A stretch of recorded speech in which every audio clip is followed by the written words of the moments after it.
Umbral. Tínhamos algumas horas livres antes de começar o novo tema de estudo, o umbral. Aproveitei para meditar e vieram-me à mente recordações. Lembrei-me do que meu pai nos falou certa vez no aconchego do lar sobre o umbral. A natureza não se desvia do caminho do aperfeiçoamento, da manifestação divina. Aonde quer que olhemos, há evolução, mesmo que lenta, mas constante. Parece-nos que somente no âmbito hominal há possibilidade de recusa desse crescimento, embora muitos não admitam. Mas se não houver a evolução, há estagnação no plano mental egoísta. É uma verdade patente exposta de uma forma tão agressiva nas regiões umbralinas que chega a nos causar arrepios. Parece ser ali a morada de todas as misérias imagináveis, espíritos que se transformam em farrapos humanos, cultivando entre si a promiscuidade, o medo, a miséria e a exploração, feita pelos mais sagazes e violentos. A natureza parece estar sempre carrancuda e revoltada, pois o dia nunca amanhece totalmente e a penumbra é uma constante. Às vezes, violentas tempestades assolam essas regiões no esforço supremo de aliviar, limpar acúmulos de miasmas e trevas criados pelos homens profundamente egoístas. Ali se reúnem numa convivência deprimente espíritos invigilantes que na terra não se preocuparam com o crescimento espiritual, pois se não fizeram mal, o bem também não realizaram, e dessa maneira criaram débitos, porque quando se pode, deve-se fazer, e nós podemos refletir a luz, a harmonia, a bondade e a fraternidade de Deus.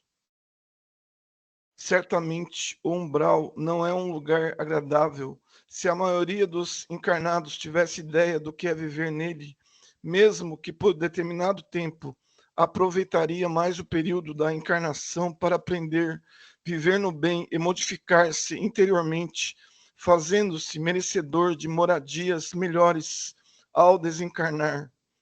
Nunca pensei em ver tantas coisas diferentes como as que havia na aula teórica sobre o umbral. Os filmes foram separados por itens. Primeiramente, vimos filmes sobre a vegetação. No umbral, ela é sempre pouca e não é constituída de muitas espécies. A maioria das árvores são retorcidas, com troncos grossos e não muito altos. Em alguns lugares, há vegetação rasteira, que lembra ervas e capins da terra, servem de alimentação a muitos espíritos que lá vivem. Varia a vegetação pelos muitos pedaços do umbral. Vimos primeiro a da nossa região, depois a do Brasil e, por fim, a do mundo. Depois mostraram os animais, as aves, que também são de poucas espécies, desprovidos de beleza, mas úteis. Vimos as diversas formas de cavernas, grutas e abismos existentes no umbral. Tudo isto existe porque tem quem os habite, disse Dona Laura. Filmes exibiram os diversos tipos de habitantes do umbral, que podem ser divididos em grupos.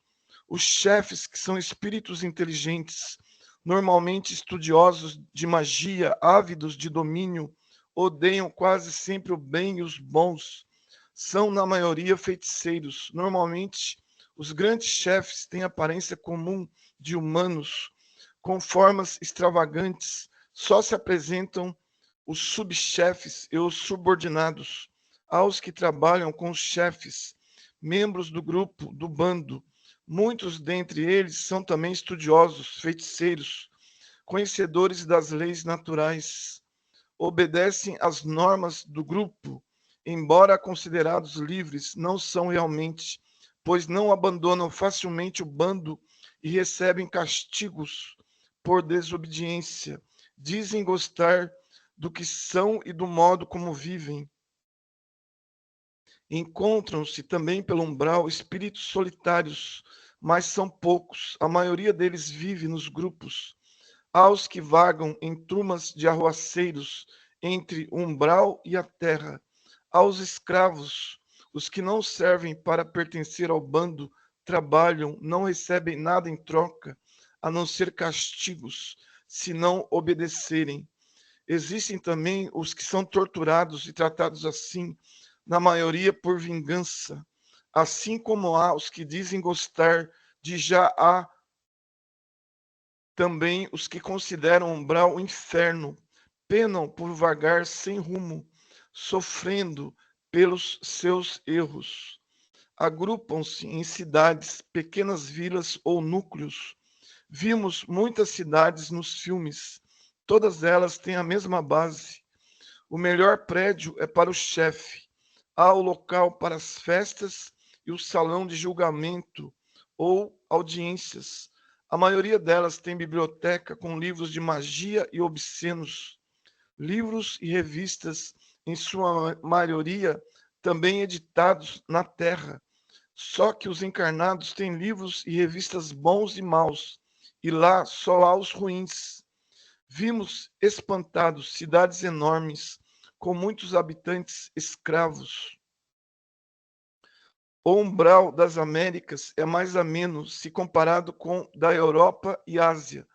O umbral do velho mundo é mais fechado, com abismos enormes e horripilantes. Vimos muitos filmes sobre cada umbral de outras regiões, porque na aula prática iríamos visitar só o da nossa região. Por que é permitido existirem esses chefes? Perguntou Rosália, impressionada com o poder que eles têm. Todos nós temos nosso livre arbítrio, respondeu Raimundo. Somos o que desejamos ser. Tudo nos é permitido, mas nem tudo nos convém. São espíritos ávidos pelo fascínio do poder. Não seria interessante que uma equipe de bons espíritos doutrinasse? Indagou Rosália novamente. Surgiriam outros, muitos esperam uma vaga de chefe. Entre eles sempre há disputa pela chefia. Só quando apresentam sinais de cansaço é que existe oportunidade de mudança. Mas eles, como são inteligentes, sabem que um dia terão que mudar. Eles não temem ser expulsos da Terra quando ela passar de planeta de expiação para o de regeneração? Indagou Ivo. Ou não sabem disso? Sabem, mas sempre pensam que há tempo, que esse fato irá demorar para acontecer. Outros não se importam, porque o poder lhes sobe a cabeça. Sabemos que nós, uma grande parte dos terráqueos, fomos expulsos de outro planeta, que passou de mundo de provação ao de regeneração. E aqui reiniciamos o aprendizado. Também na Terra haverá uma seleção, e nela ficarão só os bons e os que pretendem, com boa vontade e sinceridade, ser bons. Nem nos filmes o umbral é agradável de ver. Saber que aquilo é realidade e que ali estão irmãos nossos deixou-me triste por momentos. Depois meditei no que Dona Isaura disse. Umbral não é sinônimo nem de sofrimento, nem de felicidade. É um lugar transitório. É um ambiente criado pelo mau uso da mente humana. Nem todos acham o umbral triste e feio. Muitos gostam de viver ali. Gostos diferem-se. A uns agrada a limpeza, a outros agrada a sujeira. Uns preferem a verdade, outros a ilusão e a mentira. Depois, ninguém está ali por punição, e sim por vibrar igual ao ambiente. Os que sofrem não ficam lá para sempre. Ao socorro. A aula teórica foi ótima. Vimos muito sobre umbral, havendo muito para ser visto e estudado. Não nos aprofundamos, porque o tempo de estudo era para conhecermos o principal somente. O umbral é imenso, do tamanho dos continentes. Onde houver um núcleo de encarnados, existirá também o espaço espiritual bom e o ruim. Núcleos são agrupamentos de espíritos. Fiquei abismada com, com alguns núcleos, como o dos suicidas, que ficam quase sempre em vales e são visitados tanto por socorristas como pelos maus, que vão atormentar mais ainda os que lá vivem. Núcleos de drogados constituem-se quase sempre em pequenas cidades. Em certas localidades são cidades grandes, fechadas e movimentadas, onde fazem grandes festas. O local de drogados na região chama-se Vale das Bonecas. Nele há casas e um grande laboratório. Vimos em filmes como é por dentro, inclusive o laboratório. Semelhantes se afinam e se constituem em núcleos de ladrões, de assassinos, etc. Voltamos a estudar o umbral da nossa região. Vimos o mapa e tudo o que existe lá está marcado e dividido em partes numeradas por setor, para que os socorristas tenham o seu trabalho facilitado. Em nossa região há uma cidade umbralina de tamanho médio, com muitos núcleos. A maioria deles tem denominação dada por seus habitantes.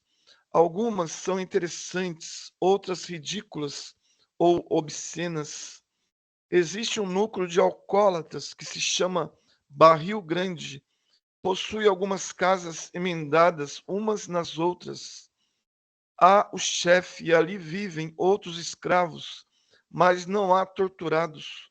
Seus moradores também gostam de vagar entre os encarnados e embriagar-se com eles. Não fui muito entusiasmada para a aula prática. Sabia que tinha que conhecer o umbral e para mim não era nada animador, mas ele existe e não pode ser ignorado. Saímos de manhãzinha de aerobus até o abrigo Caridade e Luz. Ficamos hospedados lá por alguns dias, excursionando durante o dia e descansando à noite. Mas também andamos por 2 noites pelo umbral. No primeiro dia saímos em volta do posto. Nessas excursões socorríamos os que não nos pedissem com sinceridade o auxílio. Lá o solo é diversificado, ora com lama, ora escorregadio ou seco. Vestimos as roupas especiais que já citei e colocamos luvas grossas. Muitos espíritos vão sem nada em especial, vestindo-se normalmente, mas para nós em estudo foram recomendadas essas vestimentas. Flor Azul, nessas excursões, ficava perto de mim, mas nosso amigo muito trabalhador, muito trabalhou, estando sempre alegre e feliz. Ver pessoalmente, estudar umbral, é diferente de ouvir, falar, ler uma narrativa, assistir a filmes. Também difere conforme o gosto do narrador. Embora saiba que é útil e necessária a sua existência, achei um lugar feio e horripilante. Dei graças muitas vezes por não ter vagado nesta minha desencarnação por aquelas paisagens e por conhecê-lo só em estudo. O umbral segue o ritmo da terra. Se na região dos encarnados é dia ou noite, se chove ou não, se faz frio ou calor, lá também acontece o mesmo. No umbral, o odor é ruim, cheira a sujeira, lama, podre e mofo. O ar é pesado e sufocante. Na sua parte mais amena e na região onde está o abrigo Caridade e Luz, a vegetação é maior, rareando onde eles é mais fechado. Nas cavernas, grutas, não há vegetação, e se houver, é bem pouca. Cada um de nós levava uma mochila que continha uma lanterna, uma rede de proteção pequena, um mini lança-raios, lençóis para envolver os socorridos, porque esses infelizes estão normalmente em farrapos, ou algumas vezes nus. Poderíamos desta vez conversar. Ao escutar vozes, gritos de socorro, íamos até eles. Aproximávamos-nos, conversávamos com os necessitados, explicando em que consistia nosso socorro, que seriam levados para o posto onde reina a disciplina, a ordem, e seriam curados, mas teriam que estar dispostos a mudar de vida. Uns queriam ficar livres dali, às vezes estavam em grutas, buracos ou na lama, queriam o bem-estar, mas não estavam dispostos a se modificar ou ir para o abrigo. Os que não desejavam vir conosco, apenas os tirávamos dos buracos, das grutas ou da lama, limpando-os e deixando-os seguir para onde quisessem. A maioria ficava por lá a vagar. Durante a excursão, encontramo-nos com muitos deles. Uns pediam que os levasse até onde estavam os encarnados e lhes dizíamos não poder, não poder. De fato, tínhamos ordem de não levá-los, nem de ensiná-los a fazer isso. Se eles forem até os encarnados, irão atormentá-los e vampirizá-los, disse Joaquim. Mas, infelizmente, os moradores daqui ensinam a muitos. Não sabem ir sozinhos? Indagou Ivo a Joaquim. É muito difícil ir sem conhecer o caminho. Vimos alguns guardas da cidade do Umbral a vigiar espíritos presos em buracos, na lama, etc. Eles não gostam que sejam soltos, mas quase sempre se afastam com a presença dos bons. Estávamos em um grupo grande. Além de nós, em 30 integrantes, havia 3 instrutores. Flor Azul e mais 5 trabalhadores do posto nos acompanharam. Mas alguns grupos atacavam, jogando em nós imundície, lamas fétidas, pedras, etc. Abríamos as redes e tentávamos conversar com eles. Se não paravam com o ataque, respondíamos com nossos lança-raios e eles saíam a correr. Se um bando grande nos atacar, indagou Nair preocupada. Bandos maiores não irão se interessar em defrontar-se conosco, disse Raimundo. Mas se sentirmos a presença de um ataque maior, voltaremos ao posto imediatamente. Estudamos a vegetação, chegamos perto, passamos a mão, fomos até os filetes d'água, estudamos o solo, as pedras. Estávamos distraídos vendo as pedras, quando Raimundo pediu que nos juntássemos. Vamos, daqui a minutos, ser atacados. Logo ouvimos blasfêmias, gritos e uivos. E o professor de Araque, que está dando aulinha, e seus feiosos alunos, falou uma voz aos gritos. Não queremos conversas. Podem se defender que vamos atacar. Seus atrevidos, nós não vamos onde vocês moram estudar nada. Vocês não têm nada a fazer aqui. Querem copiar a paisagem? Tem que pagar. Riram escandalosamente. Abrimos as redes e permanecemos em silêncio. Ficamos, Nair e eu, pertinho de Flor Azul. Rosália teve medo e Frederico teve que ampará-la. Jogaram em nós diversas imundícies. Não vão parar, indagou Raimundo alto. Estamos aqui em paz. Risadas e gritos foram a resposta, e continuaram nos atacando. Aos raios, disse Raimundo. Alguns de nós atiraram com os lança-raios. Os projéteis clarearam o local, resistiram por minutos, esconderam-se atrás das pedras, mas muitos foram atingidos, caíram, ficando paralisados por horas. Quem é atingido tem a sensação de que está morrendo de novo. Foram retirando-se aos poucos Pararam de rir, mas ainda blasfemavam. Quando saíram todos, guardamos nossas redes. Confesso que tive medo, disse Zé. Se fosse mulher, iria ficar encostada em um dos instrutores, como fizeram Rosália, Nair e Patrícia. Raimundo, eles não têm arma de fogo? Vejo-os com armas rudimentares. São as que fazem, são as que sabem fazer. Espíritos inteligentes aqui no umbral usam a mente para atacar. Depois, com uma arma de fogo, as balas atravessam os corpos, só ferindo. Preferem paus, correntes, esses que usam e que dão mais medo. Eles não têm redes nem lança-raios, observou Luiz. Se tivessem, poderíamos nos defender deles? Se um de nós perder o lança-raios ou a rede, saberão usá-las? Se um de nós perder, é muita falta de cuidado. Devemos ter atenção com nossos objetos. Mas se isso acontecer, tanto a rede como os lança-raios se autodestruirão se usados por algum com vibração baixa. Eles não sabem construí-los? Indagou Luísa. Não sabem. Mas, se por acaso construírem armas parecidas, usam-nas entre si. Nada aconteceria conosco se fôssemos atacados.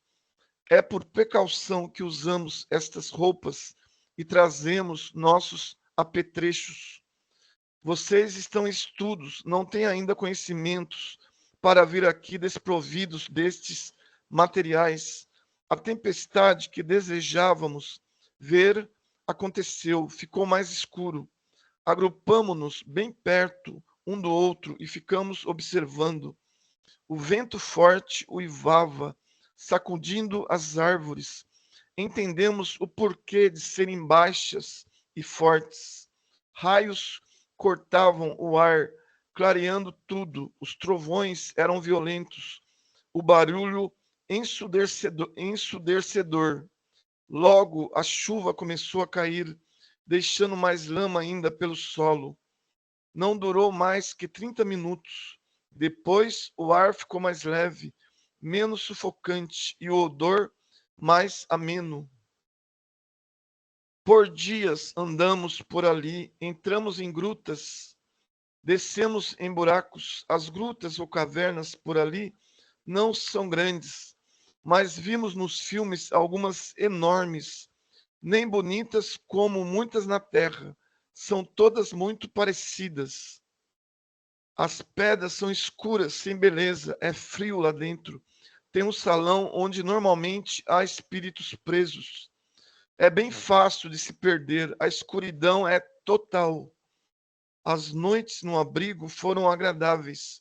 Conversamos, ouvimos música, trocávamos ideias do que víamos, alimentávamos-nos e descansávamos em nossos quartos ou alojamentos. Os instrutores de Flor Azul não ficavam conosco, iam para as enfermarias trabalhar. Todos os dias trazíamos socorridos que tinham necessidades de cuidados. Por 2 noites saímos, mas ficamos por perto do abrigo. A noite no umbral se mostra mais assustadora. Só se vê a lua quando é cheia, sendo avermelhada. Lá é bem escura a noite. Depois de conhecer todo o umbral em volta do abrigo, partimos de manhãzinha a pé para o posto Vigília.